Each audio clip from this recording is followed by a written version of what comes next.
Russia की सेना ने शुक्रवार को यूक्रेन की कई सैन्य ठिकानों और गैस से जुड़ी जरूरी ढांचों पर हमले किए। रूस टुडे ने देश के रक्षा मंत्री के हवाले से बताया कि रात भर अलग अलग जगहों से मिसाइलें और दूर तक मार करने वाले ड्रोन छोड़े गए। इन सभी ने अपने तय किए गए निशाने की सफलतापूर्वक भेदा। यूक्रेन की सरकारी ऊर्जा कंपनी नेफ्टोगैज ने इन हमलों को देश के गैस निकालने वाली जगहों पर किया गया अब तक का सबसे बड़ा हमला बताया। कंपनी ने कहा कि रूसी हमलों से हुआ नुकसान बहुत गंभीर है। रूस टुडे के अनुसार खार्किव और पोल्टावा क्षेत्रों में मौजूद इन ठिकानों पर लगभग 35 मिसाइलें दागी गई। और जानते हैं कितने ड्रोन्स का किया गया इस्तेमाल। CNN की रिपोर्ट के अनुसार 7 सितंबर को रूस ने यूक्रेन युद्ध का सबसे बड़ा हवाई हमला किया और इस हमले में 800 से ज्यादा ड्रोन्स का इस्तेमाल किया गया।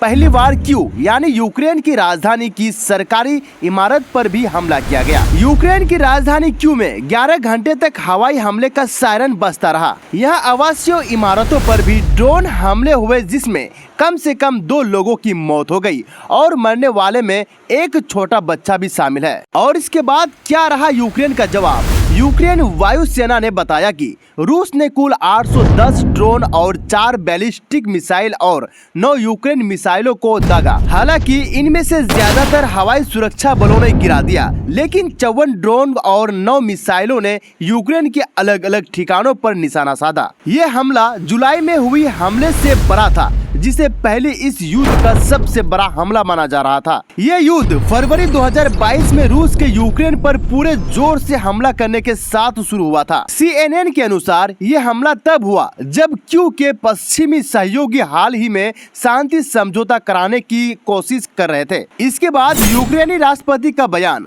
यूक्रेन के राष्ट्रपति व्लादिमीर जेलेंस्की ने इस हमले को घिनौना बताया और कहा कि ऐसी हत्या तब हो रही है जब वास्तविक बातचीत बहुत पहले शुरू की जा सकती थी और ये एक जानबूझकर किया गया अपराध है और युद्ध को लंबा खींचने जैसा है। इसके बाद जेलेंस्की ने आगे कहा, दुनिया को क्रेमलिन के अपराधियों को हत्याएं रोकना चाहिए और इसके लिए राजनीतिक इच्छा शक्ति की जरूरत होगी। यूक्रेन प्रधानमंत्री यूलिया स्विरिडेंको ने इसे बहुत बड़ा हमला बताया और कहा कि क्यू के साथ साथ क्रिवी, दीप्रो, केमेंचुक और ओडेशा जैसे शहर भी इस हमले की चपेट में आ गए। वीडियो इंफॉर्मेटिव लगने पर सब्सक्राइब और शेयर जरूर करें।